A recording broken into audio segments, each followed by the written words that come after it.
Hello मेरे प्यारे बच्चों। आज हम ट्रिग्नोमेट्री पढ़ेंगे और अगर आप वीडियो खोजते खोजते यहाँ तक पहुँचे हैं तो मेरा पूरा प्रयास रहेगा कि आपको ये चैप्टर एकदम आसान लगने लगे और बोर्ड के पेपर में आपका इसमें से फुल मार्क्स मिले, आपका एक भी मार्क्स ना कटे। और मुझे पढ़ाते हुए 15 ईयर्स हो चुके हैं, मैं 2011 से पढ़ा रहा हूँ और मेरी टीचिंग एक्सपीरियंस में आज तक कोई बच्चा फेल नहीं हुआ, सबके अच्छे मार्क्स आए हैं। और मेरा पेपर भगवान की कृपा से हमेशा 96 से 98 100 के बीच में ही लड़ता है। तो मैं चाहता हूँ कि मेरा ये एक्सपीरियंस आप लोग काम आए ताकि आपके बोर्ड के एग्ज़ाम में अच्छे मार्क्स आएँ और जिससे आपके अच्छे परसेंटेज बने और फ्यूचर में आपको पीसीएम अगर लेना हो या पीसीबी लेना हो तो वहाँ पे ये मेरा जो टॉपिक मैं आपको जो पढ़ाऊँगा ये आपको काम आगे तक आए। तो चलिए स्टार्ट करते हैं। मेरा नाम राज सर है और मेरे इको एंड मैथ क्लास में आपका स्वागत है। और बेसिकली नाम इको एंड मैथ क्लास इसलिए है क्योंकि मैं 11-12 को इकोनॉमिक्स और 6 से लेकर 12 तक को मैथ पढ़ा रहा हूँ। तो मैं चाहता हूँ कि मेरा एक्सपीरियंस आपके काम आए। तो जो बच्चे भी वीक हैं वो अपने आप को वीक ना माने, बस कोशिश करें और वीडियो को देखें, ध्यान समझें। जहाँ समझ में आपको ना आए वहाँ पे आप इसको फिर से रिवाइंड करके बैक करके फिर से उसको प्ले करके देखिए, पॉज करके देखिए, आराम से देखिए, आपको जरूर आएगा। तो चलिए स्टार्ट करते हैं। तो चलो भगवान का नाम लेके स्टार्ट करते हैं। जय श्री राम। चलिए अब देखते हैं कि इस चैप्टर में क्या क्या पढ़ना है। देखिए बेसिकली ट्रिग्नोमेट्री का मतलब होता है कि हमें ट्रायंगल्स के मेजरमेंट और उसके एंगल्स के बारे में ही स्टडी करना है, ठीक है। तो अगर हम यहाँ देखेंगे तो मैंने यहाँ पे आपके सामने एक राइट एंगल ट्रायंगल मैंने बना रखा है, जिसमें अगर आप ध्यान दे रहे होगे तो मैंने यहाँ पे कुछ लिखा हुआ है। अगर आप नोटिस करोगे तो मैंने यहाँ पे बता रखा हुआ है कि बेस, परपेंडिकुलर एंड हाइपोटेनियस। ये बेसिक आप जानते होंगे। 90 डिग्री जो है वो सबसे बड़ा एंगल है इसमें, अगर आप नोटिस करोगे, और सबसे बड़े एंगल के सामने वाली साइड सबसे बड़ी होती है, यानी लार्जर एंगल का अपोजिट साइड सबसे बड़ा होता है। तो इसलिए ये हमारा हाइपोटेनियस है, सबसे लंबी साइड है ये। उसके बाद बात करें तो 90 के जो दो एडिशनल साइड्स हैं, परपेंडिकुलर और बेस, अगर आप देखोगे ये चेंज होता रहता है, डिपेंड करता है कि एंगल कहाँ बन रहा है। तो मेरे क्वेश्चन में अगर आप देखोगे डायग्राम में, तो मेरे डायग्राम में यहाँ बन रहा है थीटा। ये थीटा कुछ खास नहीं है, ये थीटा कुछ भी हो सकता है, थीटा, अल्फा, है ना, ये फाई, ए बी सी कुछ भी हो सकता है, पर ये बेसिकली एंगल को ही इंडिकेट करता है, ठीक है। तो अगर हम देखेंगे तो ट्रिग्नोमेट्री में आप लोग 6 नाम को जानेंगे। जैसे हम लोग ने अपने डे लाइफ में एग्जाम्पल सीखा है कि हम जब बात करते हैं ब्रदर की, तो आज से पहले लोग ब्रदर बोलते थे, बट अब क्या चल रहा है कि हम शॉर्टकट यूज़ करते हैं, हम लोग ब्रो बोलते हैं, है ना। तो चीज़ों को शॉर्टकट बोला जाता है। तो यहाँ भी क्या है कि ट्रिग्नोमेट्री में भी हम लोग शॉर्टकट वर्ड का यूज़ करेंगे।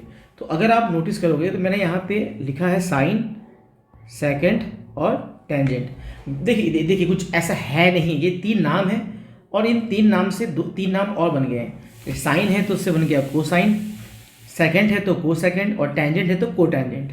तो अगर आप नोटिस करोगे तो यहाँ पे 1 2 3 4 5 6, यहाँ 6 नाम है। और अगर हम इन 6 नाम को देखें तो इस नाम से पहले हम समझते हैं कि ये जो साइन, सेकेंड और टेंजेंट है ये होते क्या हैं। देखिए अगर सर्कल को कोई लाइन 2 पॉइंट पे इंटरसेक्ट करके आर पार निकल जाती है, ठीक है, अगर देखिए वो अंदर होती, वो बाहर नहीं निकलती, तो ये तो कहलाता हमारा कॉर्ड ऑफ ए सर्कल, तो ये हमारा कॉर्ड कहलाता। बट अगर ये आर पार निकल जाएगी तो इसको हम लोग बोलेंगे सेकेंड, ठीक है। दूसरा, तो आप देख लो यहाँ पे लिखा है सेकेंड लिखा है वर्ड। नेक्स्ट वर्ड है आपका टेंजेंट। तो सर्कल के किसी एक पॉइंट से जब कोई लाइन टच होकर निकलती है, वन सिंगल पॉइंट से, और वन सिंगल पॉइंट से वन ही टेंजेंट पास होता है, तो ये हमारा हो गया टेंजेंट।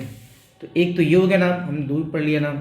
साइन क्या होता है? साइन बेसिकली अगर मैं एक सर्कल बनाऊं और सर्कल को मैं ऐसे 4 पार्ट्स में अगर डिवाइड कर दूं, मैं अगर सर्कल को ऐसे 4 पार्ट्स पे डिवाइड कर दूं और उसमें मैं स्टडी करूं कि मान लीजिए कि यहाँ पे आपका सन है, सुबह के टाइम में जब सूरज निकला नहीं होता है तो अंधेरा होता है, कुछ दिखता तो नहीं है, पर जैसे जैसे सूरज आगे चढ़ता रहता है, मॉर्निंग होती जाती है, दिन होता जाता है, तो हमारा एंगल बढ़ते जाता है, ठीक है। तो ऐसे में फिर 12 बजे तक 90 डिग्री पर जाएगा, फिर शाम होती जाएगी, धूप धीरे धीरे 2 बजे, 3 बजे, 4 बजे तक धूप नीचे आने लगता है। तो मैं आपको समझाना चाह रहा हूँ कि अगर हम ऐसे 0 degree, 45 degree, 60 degree, sorry 30 degree, 45 degree, 60 degree, ऐसे चलते जाएंगे तो ये धीरे धीरे से आगे बढ़ेगा। तो ये परपेंडिकुलर और ये जो रेडियस है आपका हाइपोटेनियस, इसके बीच का जो रेशियो है वो जिस हिसाब से चेंज होते आता है, ये आपका परपेंडिकुलर और हाइपोटेनियस अलग अलग एंगल पे अलग अलग इनका रेशियो होता है। जितना ये 90 डिग्री के पास आते जाएगा तो आप देखिएगा कि जितना आगे जा रहा है, जितना आगे बढ़ रहा है, ये रेशियो में भी फ़र्क पड़ते जा रहा है। हमारा परपेंडिकुलर बढ़ते जा रहा है तो 0 डिग्री पे हमारा परपेंडिकुलर 0 होता है। फिर जैसे जैसे एंगल राइज करेगा आपका, तो एंगल के साथ परपेंडिकुलर भी क्या होगा आपका, राइज करेगा। ठीक है। और जो हमारी ये जो बेस हमारा है, ये धीरे धीरे ये भी क्या होगा, डिक्रीज होते जाएगा। तो मेनली अगर हम साइन की बात करें तो साइन जो होता है वो परपेंडिकुलर और हाइपोटेनियस के रेशियो को इंडिकेट करता है। तो साइन वर्ड यहाँ पे ऐसे आएगा। चलिए अब आगे बढ़ते हैं, अब मुद्दे पे आते हैं। देखिए अगर हम बात करें राइट ट्रायंगल की, अगर हम बात करें तो आप देखना ये परपेंडिकुलर, ये बेस और ये हाइपोटेनियस, अगर इसको मैं न्यूमिनेटर अपॉन डिनोमिनेटर के फॉर्म में लिखूं तो कितनी पॉसिबिलिटी हम क्रिएट कर सकते हैं। देखिए पहली बात तो कि अगर मैं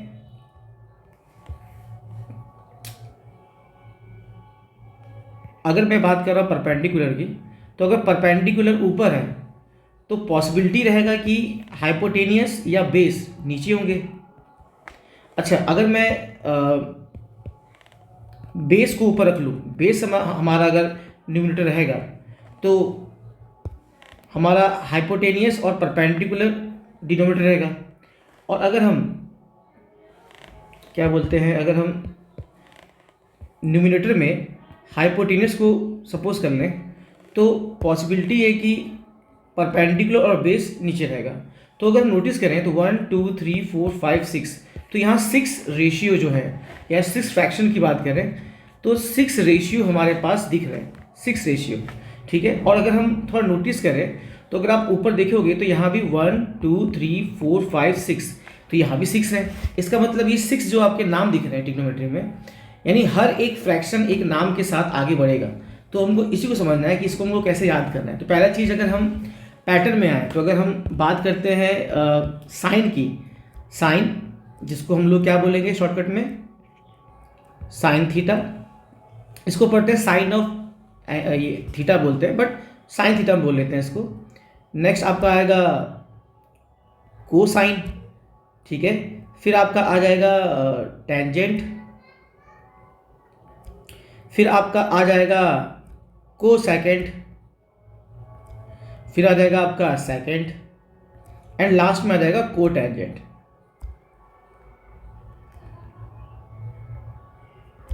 ओके। तो अगर हम नाम की बात करें तो नाम में अगर हम नोटिस करें तो देखिए, अगर आप ध्यान दे रहे होंगे तो मैं अगर हर वर्ड के शुरुआती 3 वर्ड्स को लूँ, देख रहे हैं आप, sine cos tan cos sec cot, तो अगर मैं इनकी बात करूं तो आप देख रहे होंगे कि इसको हम लोग कॉस बोलेंगे, कॉस थीटा, इसको बोलेंगे हम टेन थीटा, इसको बोलेंगे कॉस थीटा, इसको बोलेंगे सेक थीटा, इसको बोलेंगे कॉट थीटा। तो अगर हम सभी नाम में देखें तो प्रॉब्लम ये आ रही है कि 2 नाम आपस में टाई हो जा रहे हैं। अब हम क्या समझे कैसे कि कौन कॉस है कौन कॉस नहीं है। तो यहाँ पे हमको समझना पड़ेगा कि जो हमारा कोसेकेंड है उसके नाम में हमें इसको थोड़ा आगे तक पुश करना पड़ेगा। तो इसको हम लोग प्रोनाउंस करेंगे कोसेक। तो अब देखा जाएगा तो यहाँ सारे नाम देखिए डिफरेंट डिफरेंट आ रहे हैं। अब कोई नाम आपस में कोलैप्स नहीं कर रहा है। तो देख लीजिए sine cos tan cosec sec cot, तो ये आपके पास 6 नाम आ गए। और अगर आप और इसमें अगर नोटिस करेंगे तो नोटिस करने के बाद यहाँ पे आएगी, हर एक के बाद सी वर्ड से स्टार्टिंग है। देखिए हर एक वर्ड के बाद सी वर्ड से स्टार्टिंग है। यहाँ पे कॉस है, कॉसेक है, कॉट है, यानी हर एक स्पेलिंग के साथ अगर साइन देखेंगे तो उसके बाद कॉस है, टेन देखेंगे उसके बाद कॉसेक है, सेक देखेंगे तो उसके बाद कॉट है। तो पहले तो आपको ये 6 नाम की स्पेलिंग जो है इनको आपको लाइन बाय लाइन याद करना पड़ेगा। ठीक है। तो हमारा फर्स्ट पे आता है साइन, सेकंड पे आता है कॉस, थर्ड पे आता है टेन, फोर्थ पे आता है कॉसेक, फिफ्थ पे आता है सेक और सिक्स पे आता है कॉट। ठीक है। चलिए अब आगे बढ़ते हैं। अब अगर हम बात करें तो सबसे पहले आता है साइन थीटा, फिर आता है कॉस थीटा, फिर आता है टेन थीटा, फिर आता है कॉस, फिर से लिख लीजिए, बस यहाँ ई सी लगा दीजिए कॉसेक, और अगले वाले में आप लीजिए सेक थीटा, और लास्ट में 1 2 3, ये थर्ड आपका टेन है, तो 1 2 3 जो अगला थर्ड होगा उसको हम को टेंजेंट लेंगे, पर हम इसे क्या पढ़ेंगे, सिर्फ कॉट। तो यानी अगर आप देखोगे तो 1 2 3 पे टेन आ रहा है, 1 2 3 पे को टेंजेंट आ रहा है, यानी कॉट आ रहा है, ठीक है। तो अगर हम ध्यान देंगे तो हर थर्ड वर्ड हमारा टी से स्टार्ट है, ये टेंजेंट है, ये को टेंजेंट है, तो यानी कॉट हो गया, ये टेन हो गया। अब इसी चीज़ को हमें समझना होगा। देखिए चलिए स्टार्ट करते हैं। ये sine theta, cos theta, tan theta. देखिए जिन लोग को ये याद है बहुत अच्छी बात है, जो लोग ये नए हैं जिनके लिए ट्रिग्नोमेट्री वाकई थोड़ा हार्ड था और वो बहुत हिम्मत जुटा के इस चैप्टर पे अपनी पूरी जान लगाने की कोशिश कर रहे हैं, तो उन लोग के लिए थोड़ा सा ये भी रहेगा याद करने के लिए। जहाँ पे आपको ये याद हो गया कि साइन कॉस टेन का क्या रेशियो है, तो जो हम लोग अब टॉपिक पढ़ने वाले हैं वो हमारा है ट्रिग्नोमेट्रिक रेशियो। देखिए करना क्या है, अगर हम एक राइट एंगल ट्रायंगल को इंडिकेट करें, अगर एक हम राइट एंगल ट्रायंगल इंडिकेट करें तो ये परपेंडिकुलर है, ये बेस है और ये हाइपोटेनियस है।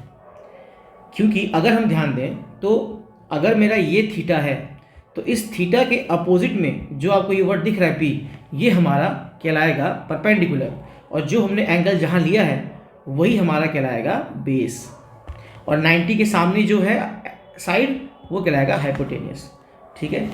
तो अगर हम याद करने की बात करें तो कई लोग ऐसे याद करवाते हैं कि पाकिस्तान भूखा प्यासा, हिंदुस्तान हरा भरा, या पंडित बद्री प्रसाद हर हर बोले। तो देखिए आप ये सब कहानी भी कर सकते हैं, गलत नहीं है, कई लोग ने ऐसे याद किया है, ठीक है। तो देखिए पहले में आपका ये देखो साइन पी अपॉन एच, तो ये इसका हो जाएगा साइन का, बी अपॉन एच ये हो जाएगा कॉस का, और पी अपॉन बी ये हो जाएगा टेन का। बट हम लोग इसको ऐसे याद नहीं करेंगे, इसको हम किसी और तरीके से याद करने की कोशिश करेंगे जिससे हमको ईजिली याद हो जाए। तो देखिए हमारा फर्स्ट पे आ रहा है साइन, सेकंड पे आ रहा है कॉस, थर्ड पे आ रहा है टेंजेंट यानी टेन। तो आप एक काम कर लीजिए, आप ये याद कर लीजिए साइन और कॉस हमारी स्टार्टिंग की दो वर्ड्स है, ठीक है। तो साइन के नीचे भी एस लिख लीजिए, कॉस के नीचे भी एस लिख लीजिए, ठीक है। जैसे आपने साइन और कॉस के नीचे एच लिख लिया, तो अब करना क्या है हम लोग को ऐसे याद करना है कि सबसे पहले मतलब पी, पी मतलब परपेंडिकुलर, सबसे पहले हमारा आता है साइन, तो ये हो गया पी अपॉन एच।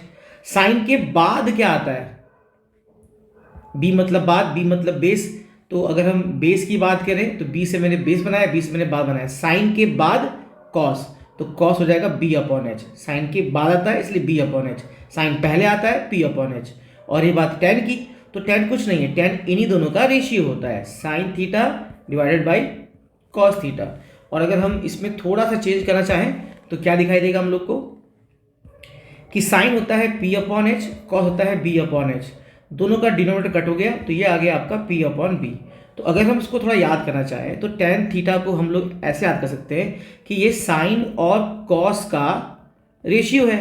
तो साइन पहले आता है, कॉस बाद में आता है, तो ये बड़ा सिंपल सा हो गया। तो अगर हम ध्यान दें तो अगर हम साइन की बात करें तो साइन थीटा पहले आता है पी अपॉन एच, उसके बाद आता है कॉस थीटा, बाद में आता है तो बी अपॉन एच, साइन पहले पी अपॉन एच, कॉस बाद में बी अपॉन एच। और थर्ड की बात करेंगे टेन थीटा, ये होता है तुम्हारा साइन अपॉन कॉस, साइन पहले आता है कॉस बाद में आता है तो बी अपॉन एच। तो ये हो गया हमारे साइन कॉस और टेन का रेशियो। तो अब हम बात करें बाकी तीन कहाँ गए, तो बाकी तीन में अगर हम देखें तो हमारा फोर्थ पे आता है, फिफ्थ पे आता है और सिक्स पे आता है। तो अगर हम देखें तो ये होता है आपका कॉसेक, ये होता है सेक और ये होता है कॉट। अब अगर जिन बच्चों को याद करना है, देखिए जिन लोगों को समझना है कि हाँ हमें बस जल्दी सीखना है, वन टाइम इनको समझ में आ जाए, तो आप लोग ये समझ गए ना कि मैंने बताया कि क्या बताया मैंने कि साइन अगर पहले आता है तो पी अपॉन एच, कॉस बाद में आता है बी अपॉन एच, और पी अपॉन बी यहाँ लिख लीजिए जो कि टेन का होता है। अब बात करते हैं हम लोग कॉस की बात कर रहे हैं, कॉसेक की और सेक और कॉट की बात करें। तो देखिए ऐसे याद करिए ये टी से स्टार्ट है और ये टी पे ख़त्म हो रहा है, ठीक है। tan टी पे स्टार्ट है, ये टी पे ख़त्म हो रहा है, तो इसका थर्ड वाला जो रेशियो है पी अपॉन है, जस्ट ये इसका हो जाएगा रेसिप्रोकल, ये हो जाएगा बी अपॉन पी। अच्छा देखिए, सी से स्टार्ट एस से ख़त्म, और यहाँ देखिए एस से स्टार्ट सी से ख़त्म, तो अभी याद कर लीजिए जो कॉस का रेशियो होगा जस्ट इसका रेसिप्रोकल, यानी इसका जो इनवर्स रेशियो जो होगा वो होगा सेक का, ये हो जाएगा एच अपॉन बी। बच गया लास्ट में कौन, कॉसेक, तो डेफिनेटली ये आपका साइन का हो जाएगा, साइन आपका पी अपॉन एच है, तो ये हो जाएगा आपका एच अपॉन पी। तो देखिए हमारे 1 2 3 4 5 6 ये हमारे ट्रिग्नोमेट्रिक रेशियो की वैल्यू आ गए, sine cos tan cosec sec और कॉट, ये हमने 6 वर्ड हमने याद कर लिए, ठीक है। अब देखते हैं कि इस रेशियो से हम क्या क्या और याद कर सकते हैं। तो अगर हम एक चीज़ और नोटिस करें, अगर टेन का वैल्यू साइन अपॉन कॉस है और कॉट कहता है कि मैं तेरा उल्टा हूँ, तो जाहिर सी बात है कॉट की वैल्यू हो जाएगी कॉस अपॉन साइन। तो आगे चल के कई बार आपको टेन की वैल्यू को साइन बाई कॉस लिखना पड़ेगा और कॉट की वैल्यू को कॉस बाई साइन लिखना पड़ेगा। चलिए आगे बढ़ते हैं। तो अगर हम बात करें साइन थीटा होता है पी बाई एच, सबसे पहले आता है, और जो इसका उल्टा है कॉसेक वो हो जाएगा H upon P. Second cos theta ये होता है बी बाई एच, बाद में आता है, साइन पहले आता है तो पी से पहला, पी से perpendicular, P upon H, cos बाद में आता है बी अपॉन एच। तो सी से स्टार्ट एस से खत्म, ये कौन सा स्पेलिंग होगा, ये सेक का होगा, तो सेक थीटा होगा एच अपॉन बी। थर्ड आपका हो गया टेन थीटा, तो टेन थीटा अगर आपका पी बाई बी है, क्योंकि ये साइन कॉस का रेशियो होता है, तो साइन पहले आता है कॉस बाद में आता है पी बाई बी। तो कॉट क्या होगा, देखिए टी पे एंड हो रहा है, टी पे स्टार्ट हो रहा है, तो टेन का रेसिप्रोकल कॉट होता है, तो वो हो जाएगा बी अपॉन पी। तो ये मैंने आपको 6 याद करवा दी। अब देखिए इससे हम और क्या याद कर सकते हैं, ठीक है। मैं समझ रहा हूँ कि वीडियो लंबा लग रहा होगा आपको अगर ऐसा लगता है कि हाँ बेसिक को पता है, वो लोग अपना 1.5 या 2 पे स्पीड पे देख सकते हैं। बट जो बच्चे लर्नर है, जो स्टार्टिंग में सीखे, जिनके लिए ट्रिग्नोमेट्री नया है, क्योंकि अभी स्टार्टिंग बेसिक वीडियो ये टॉपर्स लोग के लिए नहीं है, ये बेसिकली उन बच्चों लोगों के लिए जिन लोग को ट्रिग्नोमेट्री हार्ड लगता है और जिन्हें ये नहीं समझ में आता है, तो ये उन लोग के लिए। तो आप वीडियो को ध्यान देखिए, 1 टाइम अगर आप पूरा देखेंगे तो आपको 1 टाइम में मैं याद करा दूंगा, इसका मैं गारंटी लेता हूँ, ठीक है। और गारंटी इसलिए लूँगा क्योंकि बेटा आपको भी बेस्ट देना है, ठीक है, तभी हो पाएगा। किसी एक ताली एक हाथ से नहीं बजती ना, वैसे ही। तो यहाँ भी हम पढ़ रहे हैं तो आप ध्यान दीजिएगा, ठीक है। ध्यान ये सोच के दीजिएगा कि दोबारा ज़िंदगी में इस टॉपिक पे हम अपना टाइम वेस्ट नहीं करेंगे, ये सोच के देखिएगा, ठीक है। चलिए आगे बढ़ते हैं। अब देखिए, अब सीखने वाली बात क्या नहीं आती, अगर सपोज करिए, लेट सपोज कि अगर a की वैल्यू 5/2 है, मान लेते हैं, जस्ट इमेजिन, तो b को मैं इसका उल्टा मान लेता हूँ 2/5। तो अगर a का रेसिप्रोकल b है, तो कभी भी इन दोनों का आपस में सामना अगर हुआ तो a की वैल्यू को हम लोग बोलेंगे 5/2, b की वैल्यू को बोलेंगे 2/5। अब जब कोई भी वैल्यू आपस में एक दूसरे के रेसिप्रोकल होते हैं तो उनका आता है प्रोडक्ट, यानी उनको अगर मल्टीप्लाई करें तो उनका जो होता है प्रोडक्ट वो आता है 1। तो इसी बेसिक कॉन्सेप्ट को अगर हम आगे अप्लाई करें तो हम क्या पाएंगे कि अगर मैं यहाँ ध्यान दूँ तो आप देख रहे होंगे साइन का उल्टा कॉसेक है। तो अगर मैं साइन थीटा और जो उसका रेसिप्रोकल है कॉसेक, अगर इन दोनों को आपस में मल्टीप्लाई करूं तो क्या हम पाएंगे, साइन की वैल्यू थी p/h और कॉसेक उसका रेसिप्रोकल है, वो हो जाएगा आपका h/p। और देखिए p कैंसिल, h कैंसिल, और हम जानते हैं अगर 5/5 डिवाइड करके 1 आएगा, फॉर एग्जांपल 5 समोसा है और 5 फ्रेंड है, तो हर एक को 1 मिलेगा। तो सेम जो भी होता है वो डिवाइड होके 1 आता है। तो वैसे ही अगर हम बात करेंगे p/p तो सेम में क्या आएगा 1, 0 नहीं आएगा, ऐसे h/h 1। तो जाहिर सी बात है अगर हम इस चीज़ को यहाँ अप्लाई करें तो h कैंसिल हो गया, 1 आ गया, p कैंसिल हो गया 1, तो क्या आया 1। तो इससे हमने ये सीखा कि अगर हमें कभी भी साइन और कॉसेक का प्रोडक्ट करना हो तो इन दोनों का मल्टीप्लाई क्या आता है 1। ऐसे ही अगर हम सेकंड याद करें तो आप देखो कॉस का उल्टा कौन है, सेक, तो वैसे ही कॉस का और उसका रेसिप्रोकल सेक थीटा है, इसका वैल्यू भी क्या आएगा 1। और लास्ट बट नॉट लीस्ट की बात करें तो वो है आपका 10। तो अगर 10 की वैल्यू p/b है तो आपके कॉट की वैल्यू हो जाएगी b/b, और इन दोनों का p और p और b और b कैंसिल हो जाएंगे, इसकी वैल्यू क्या आएगी 1। तो हमने ये 3 चीज सीख ली कि अगर एंगल आपका सेम है, दोनों थीटा हैं, और साइन और कॉसेक आपके सामने कभी भी साथ में दिख गए तो इनका प्रोडक्ट क्या आएगा 1। अब इतना तो आपके स्कूल के टीचर ने पढ़ाया होगा, आपके ट्यूटर ने पढ़ाया होगा, और आपने ऑनलाइन भी देखा होगा। अब देखते हैं कि राज सर के पास ऐसा क्या स्पेशल है कि हम इनका वीडियो देखें, ऐसा क्या एक्सपीरियंस है इनके पास जो हमें बहुत काम आएगा। तो चलिए मैं आपको खेलना सिखाता हूँ। जैसे आपने सीखा होगा कि हम जब अपने बचपन में टेबल पढ़ते हैं तो हम देखते हैं कि कई हमारे सीनियर्स, पापा मम्मी भैया दीदी टीचर्स, सीनियर्स मौसा बुआ जो भी होते हैं, हर कोई बचपन में हमको टेबल के लिए फोर्स करता है कि टेबल याद करो, टेबल याद करो। और हम लोग फिर एक पॉइंट ऑफ टाइम के बाद 10 के आगे टेबल याद करते नहीं हैं, क्योंकि हम सोचते हैं कि मल्टीप्लाई कर लेंगे, क्या जरूरत है 12 का, 15 का, 30 का टेबल याद करना। बट टेबल याद करना कितना वैल्यूबल है, कितना इंपॉर्टेंट है, वो देखते हैं। देखिए लेट अस एग्जांपल मैं लिखता हूँ कि 2 × 3 होता है हमारा 6, ठीक है। अब यहाँ पे आप देखेंगे कि हम बचपन से टेबल पढ़ते हैं, तो टेबल से क्या फ़ायदा होता है। देखो पहला चीज़, 2 को 3 से मल्टीप्लाई करेंगे तो 6 आएगा। अगर मैं 6 में डिवाइड करूँगा 2 से, ठीक है, तो वैल्यू क्या मिलेगी 3। एग्जाम्पल, अगर मेरे पास 3 रोटी है और खाने वाले 2 लोग हैं, सॉरी मेरे पास 6 रोटी अगर है, मेरे पास अगर 6 रोटी है और खाने वाले 2 दोस्त अगर होंगे, तो क्या होता है हर एक को 3 क्या हो जाएगा मिल जाएगा। तो आंसर आ गया 3। और अगर मैं इस 6 में डिवाइड कर दूं 3 से तो मुझे वैल्यू मिल जाएगी 2। तो अगर हम यहाँ पे देखें तो यही हमें काम आता है कि अगर हम क्या सीख सकते हैं इसमें। पहली बात कि अगर 2 3 को मल्टीप्लाई करने में 6 आता है, तो अगर हम 2 डिवाइड करेंगे तो आंसर आएगा 3, और अगर डिवाइड करेंगे 3 से तो जो उसका रिजल्ट है ये आएगा 2। तो यानी कि हम इंटरचेंज करेंगे तो वैल्यू में कोई फर्क नहीं पड़ेगा, ठीक है। और हम क्या सीख सकते हैं इसमें, देखिए अब इसी एग्जांपल को अगर हम अपने टॉपिक में लेके आए, इसको पहले हटा दूं, तो हमने क्या नोटिस किया कि हमारा ये, एक सेकेंड है, इसको मैं ब्लैक कर लेता हूँ, हाँ ओके। हम अगर बात करें तो अगर हम नोटिस करें तो यहाँ पे क्या हम ध्यान देंगे कि अगर मैं साइन थीटा और कॉसेक थीटा की बात करूँगा तो इन दोनों का प्रोडक्ट आता है 1। ये तो आप लोगों ने बुक में देखा होगा। अब देखते हैं कि हम इस सिंगल से हम कितनी पॉसिबिलिटी क्रिएट कर सकते हैं, ठीक है। और यही वो चीज़ है जो आपको ट्रिग्नोमेट्री को समझाने में काम आएगा, और यही वो टॉपिक है जहाँ से आपको अब समझ में आएगा कि वाकई ट्रिग्नोमेट्री कितना इंटरेस्टिंग है। बस आपको अलग अलग एंगल से खेलना है। देखिए पहली बात, अगर मैं इसमें थोड़ा चेंज करूं तो आप देखेंगे कि अगर मुझे साइन की वैल्यू निकालनी होगी तो प्रोडक्ट में यहाँ पे हमें कौन दिख रहा है, कॉसेक दिख रहा है, ठीक है।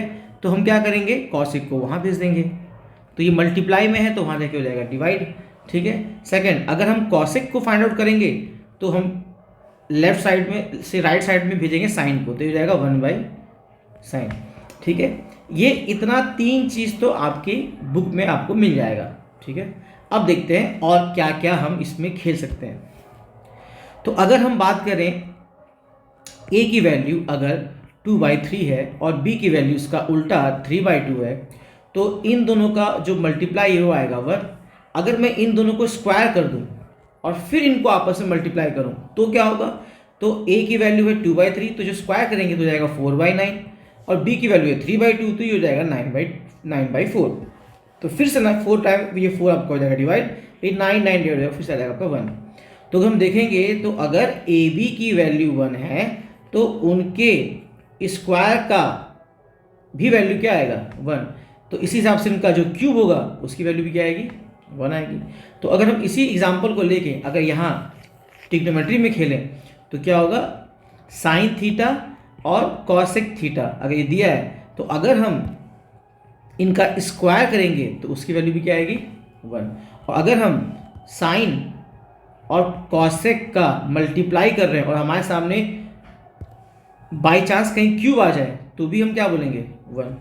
बट कंडीशन क्या है कि एंगल सेम होना चाहिए, ठीक है।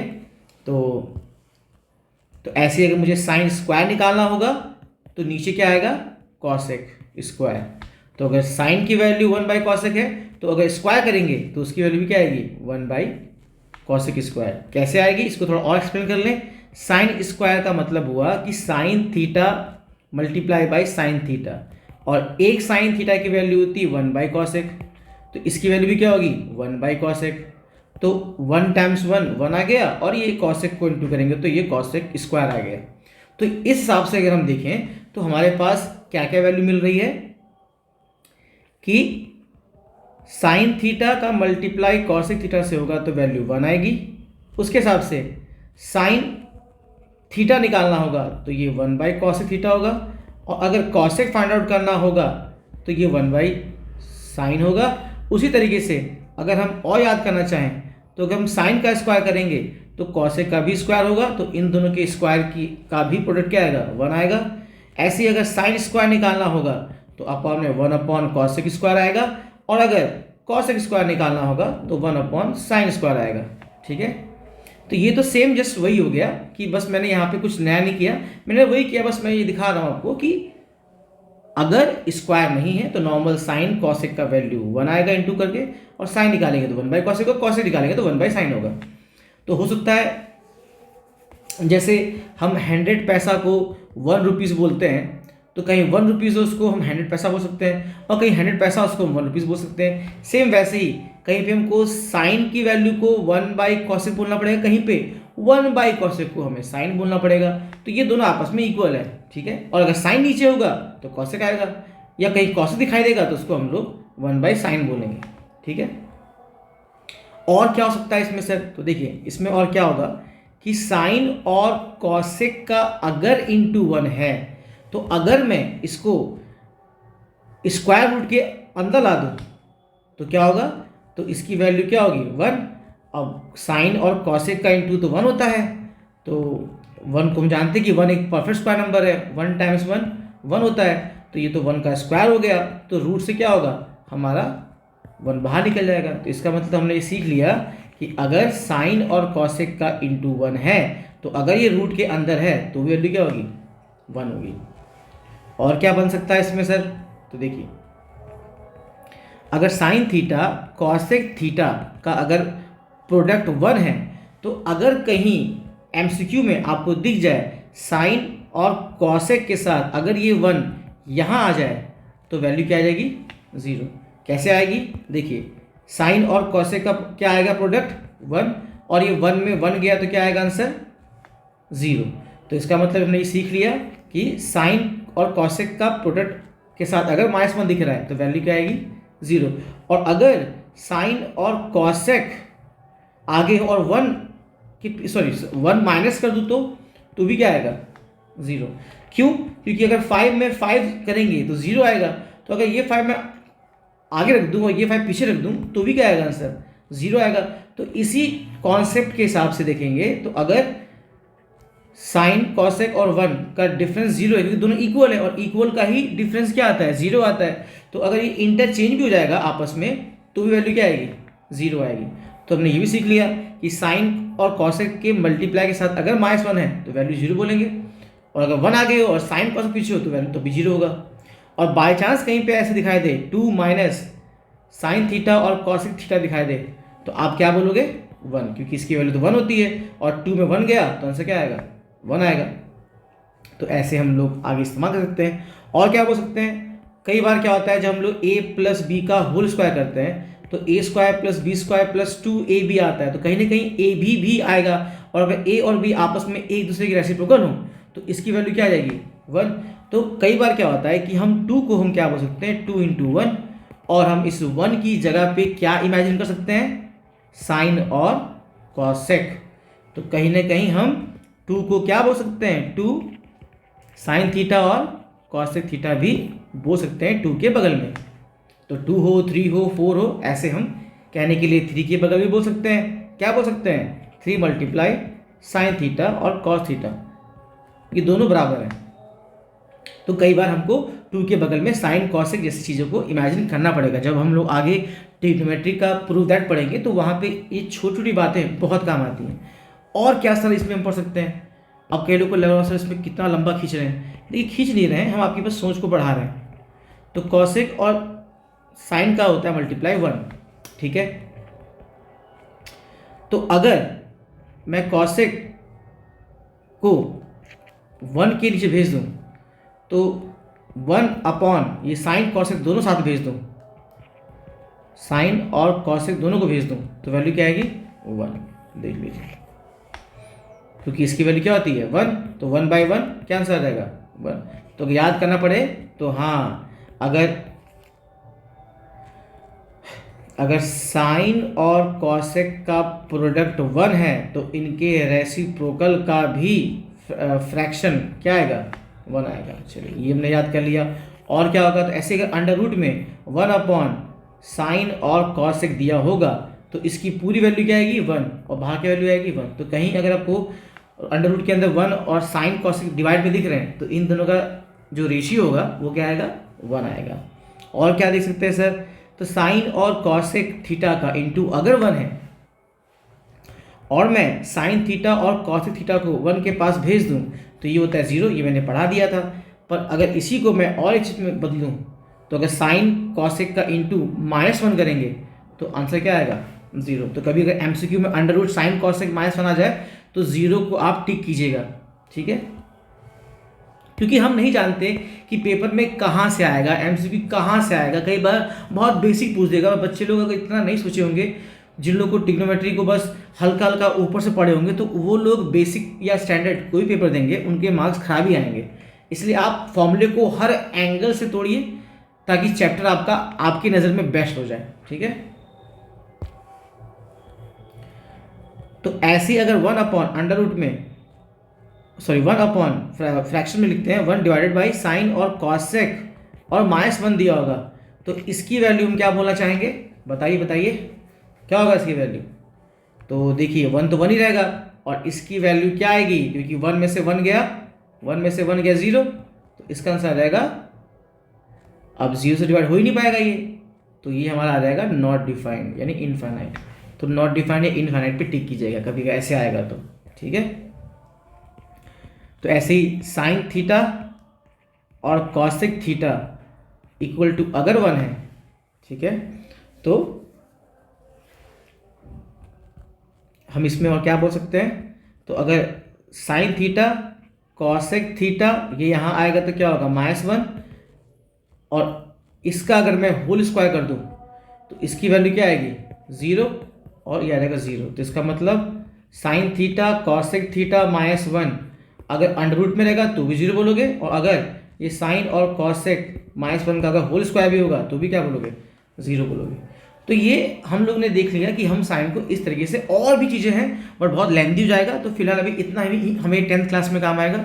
पर हाँ, जब आप आगे 11th में जाएंगे तो आपको शायद इतना सोचना पड़ेगा, ठीक है। तो ऐसे ही अगर हम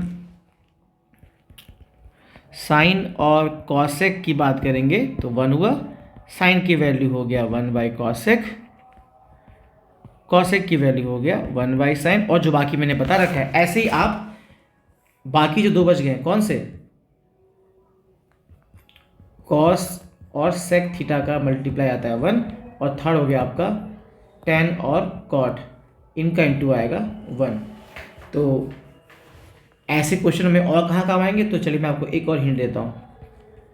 साइन 60 डिग्री और कॉसेक 60 डिग्री अगर होगा, अगर एंगल सेम है तो वैल्यू क्या बोलोगे आप? 1। ऐसी अगर कॉस 45 डिग्री और सेक 45 डिग्री दिया होगा तो वैल्यू क्या बोलोगे आप? 1। ऐसी अगर आपको 10 दिया होगा, 10 45 डिग्री और कॉट 45 डिग्री, तो उसकी वैल्यू क्या बोलोगे आप? 1। ऐसी अगर हम साइन 90 - a और कॉसेक 90 - a दिया हो तो वही सेम एग्जांपल कि अगर एंगल सेम है, वो जिस वे में रहे, अल्फा बीटा थीटा लेम्डा कुछ हो रहे, अगर एंगल सेम है तो आप इसकी वैल्यू क्या बोलोगे, 1 बोलोगे। आई होप कि मैंने ये जो साइन कॉसेक को समझाया है ये आपको समझ में आ गया होगा। देखिए मैंने कॉस और सेक और ये टेन और कॉट मैंने इन दोनों को एक्सप्लेन नहीं किया है, क्योंकि अगर आप समझ गए होगे तो ये आपका होमवर्क रहेगा, ये आप खुद कर लीजिएगा, है ना। मैंने कितने वे में इसको तोड़ा है, तो अगर आप इसको खेलना सीख गए हैं कि साइन कॉसेक का इंटू 1 आता है, तो फिर कॉसेक सेक का और टेन कॉट का सेम एज इट इज़ आप इसको अप्लाई कर लीजिएगा, ठीक है। तो मेरा जो ये पर्पस है, आई होप मैं जो आपके लिए कर रहा हूँ शायद ये काम भी आ रहा हो। और देखिए मेरा ये फर्स्ट वीडियो है, मैंने जैसे वीडियो तो मैंने लॉकडाउन के टाइम में डाला था, पर वो मैंने 20-30 वीडियो जो मैंने बनाए थे वो मैंने डिलीट कर दिए थे, क्योंकि वो मैं स्कूल की बिहाफ पे बना रहा था। पर अभी ये मेरा खुद का है, ये मैं बना रहा हूँ बच्चों लोग के लिए, कि मेरा नॉलेज अगर बच्चों के काम आ रहा है और उससे उन्हें थोड़ी खुशी मिल रही है और एक अच्छी नॉलेज से एक अच्छा एक फ्लो बन रहा है, तो मैं चाहूँगा कि आप अपने फ्रेंड्स लोग को भी शेयर करें और उनको भी बताएं कि ट्रिग्नोमेट्री इतना हार्ड नहीं है, ठीक है। अब अगर आगे हम बढ़ें तो हमने इतना सीख लिया कि ट्रिग्नोमेट्री रेशियो के बारे में सीख लिया, एक आध दो चीज़ और देखते हैं, फिर इसको हम वीडियो को फिनिश करते हैं, फिर हम आगे कुछ और पढ़ेंगे ट्रिग्नोमेट्री के बारे में। तो जैसे बच क्या गया कि अगर हम एक राइट एंगल ट्रायंगल बनाएं, ठीक है, ABC, ठीक है, तो अगर कई लोगों को लगता है कि अपोजिट साइड क्या होता है, तो मैं आपको समझाता हूँ अपोजिट साइड पता कैसे करते हैं। देखिए अगर मैं ABC एक ट्रायंगल मान रहा हूँ, ठीक है, अगर मैं ABC एक ट्रायंगल मान रहा हूँ और मैं उसमें एंगल C की बात कर रहा हूँ, किसकी बात कर रहा हूँ, एंगल C की बात कर रहा हूँ, तो एंगल C को अगर हटा दूँ, जो दो वर्ड दिख रहे हैं आपको A और B, ये कहलाएंगे साइड, किसके, C के अपोजिट साइड कहलाएंगे, opposite side to angle C। तो अगर आप ध्यान दोगे, अगर आपको अपोजिट साइड पता करना हो तो सिंपल सा फंडा है, जिस वर्ड की बात कर रहे हैं, जिस एंगल का आपको पता करना है अपोजिट साइड, तो उस ट्रायंगल में उस वर्ड के अलावा जो बाकी दो वर्ड बच गए वही कहलाएगा इसका अपोजिट साइड। अच्छा, अगर मैं बात करूंगा ABC में, मैंने अगर बात कर ली A की, तो एंगल A के अपोजिट में कौन सा साइड होगा, एंगल A के अपोजिट में आपका B साइड होगा, ठीक है। तो आप समझ लीजिएगा कि जब कभी भी आपको अपोजिट साइड पता करना होगा तो आप उस चीज़ को देख लीजिएगा। ऐसे ही अगर हम बात करें B की बात करेंगे, तो अगर B की बात करेंगे तो B के अपोजिट में कौन सा साइड होगा, AC। तो अपोजिट साइड खोजना आप लोग को आ गया। अब देखिए आगे बढ़ते हैं, तो अगर हम इसमें आगे बढ़ें तो यहाँ पे हम अगर एक राइट ट्रायंगल लें और इसमें ABC इसको नाम दें और एंगल B को हम 90 मान लें, तो चलिए मैं इसमें ये कैसे पता करेंगे कौन परपेंडिकुलर होगा, कौन बेस होगा और कौन हाइपोटेनियस होगा, ठीक है।